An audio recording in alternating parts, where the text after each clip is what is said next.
Sir, piles की तकलीफ में ठंडा दूध पीना चाहिए या गर्म दूध पीना चाहिए? अगर मुझे लैट्रिन की जगह पर दर्द होता है, जलन होती है, फिशर जैसी समस्या है, तो क्या करना ठीक रहेगा? मैं ठंडा दूध पीऊं या फिर गर्म दूध पीऊं? काफी पेशेंट्स रोजाना मुझसे ये पूछते हैं, दूध सुबह पिए या रात में पिए? इसीलिए आज इस वीडियो में हम फाइनल करने वाले हैं, पाइल्स और फिशर में गर्म दूध ज्यादा फायदेमंद है या ठंडा? इस सवाल का जवाब मैं आपको देने वाला हूं। इसे बहुत ही अच्छे से मैं आपको समझाने वाला हूं।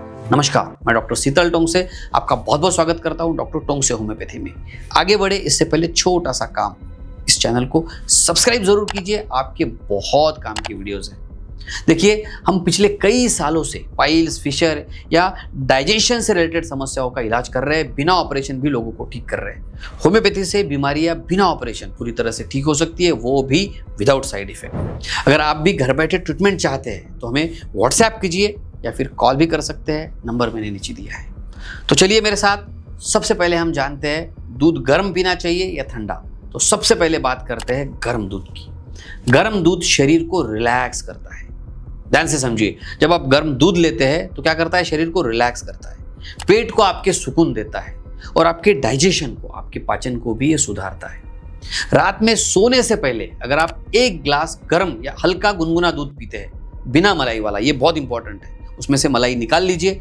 बिना मलाई वाला दूध रात को सोने से पहले अगर आप लेते हैं तो ये आपके आंतों को मुलायम करता है, आपके डाइजेशन को अच्छा बनाता है। इससे क्या फायदा होगा? मल त्याग करना आसान हो जाएगा। यानी जैसे ही आप सुबह उठेंगे आपका पेट साफ होने लगेगा।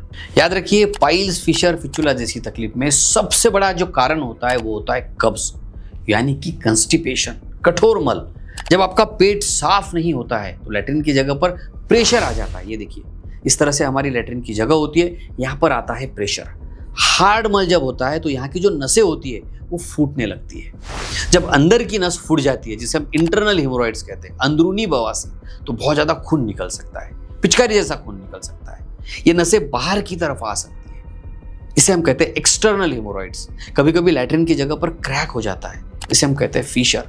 तो ये सारी तकलीफें अगर आपको कब्ज की समस्या है तो बढ़ सकती है। और यही कारण है कि जब आप गर्म दूध लेते हैं, गर्म दूध आप पीते हैं, तो आपके आंतों की ये सफाई करता है, जिससे सुबह मल आसानी से निकलता है। दूध में होता है ट्रिप्टोफेन, इससे आपका दिमाग भी शांत होता है और आपको नींद भी बेहतर आती है।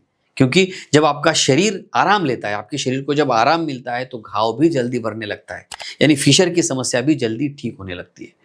तो अगर आपको फिशर है तो रात को सोने से पहले गर्म दूध लेना आपके लिए बहुत फायदेमंद हो सकता है। चलिए अब बात करते हैं ठंडे दूध की।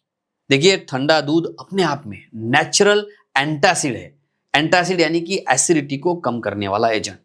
इसका मतलब यह है कि आपके एसिडिटी की तकलीफ अगर है, आपको सीने में जलन होती है या फिर हार्ट बर्न जिसे हम कहते हैं, इस तरह की अगर कोई तकलीफ है तो ठंडे दूध से आपको काफी अच्छा आराम मिलेगा, राहत मिलेगी। जो लोग पाइल्स या फिशर के साथ साथ एनल बर्निंग या फिर जलन महसूस करते हैं, लैट्रिन की जगह पर जलन होने लगती है, बर्निंग होने लगती है, तो उनके लिए ठंडा दूध दिन में एक बार अगर आप लेते हैं और खास करके दोपहर में अगर आप ये दूध लेते हैं तो आपको ये काफी राहत देगा। ठंडा दूध पेट की गर्मी को कम करता है, शांत करता है, शरीर को ठंडक देता है और स्वेलिंग को, सूजन को भी कम करता है। लेकिन याद रखिए, ठंडा दूध भोजन के तुरंत बाद नहीं लेना चाहिए, वरना आपका डाइजेशन, आपका पाचन गड़बड़ हो जाएगा। भोजन के कम से कम 1 से 2 घंटे के बाद आप इसे लीजिए, ताकि इसका पाचन भी अच्छा होगा। चलिए अब है फैसले की घड़ी। तो क्या है आखिरी फैसला? अगर कब्ज या मल कठोर है तो रात को गर्म दूध आपके लिए बेहतर है। अगर एनल एरिया में बर्निंग है, एसिडिटी है, तो दोपहर में ठंडा दूध आपके लिए वरदान हो सकता है।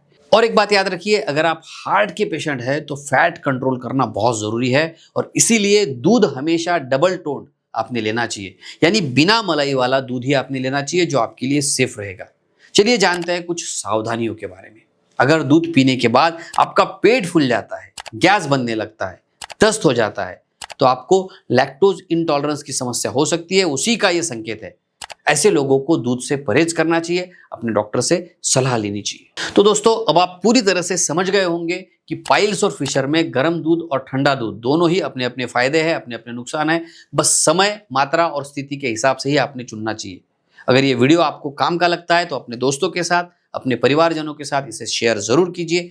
ये जानकारी उनके लिए भी फायदेमंद साबित हो सकती है। और आपको डाइजेशन से रिलेटेड कोई समस्या है, जोड़ों से रिलेटेड कोई समस्या है, पाइल्स फिशर जैसी तकलीफ है, तो आप हमारे एक्सपर्ट डॉक्टर की सलाह ले सकते हैं। घर बैठे आपको ट्रीटमेंट मिल सकती है। हमें व्हाट्सएप कीजिए या आप कॉल भी कर सकते हैं।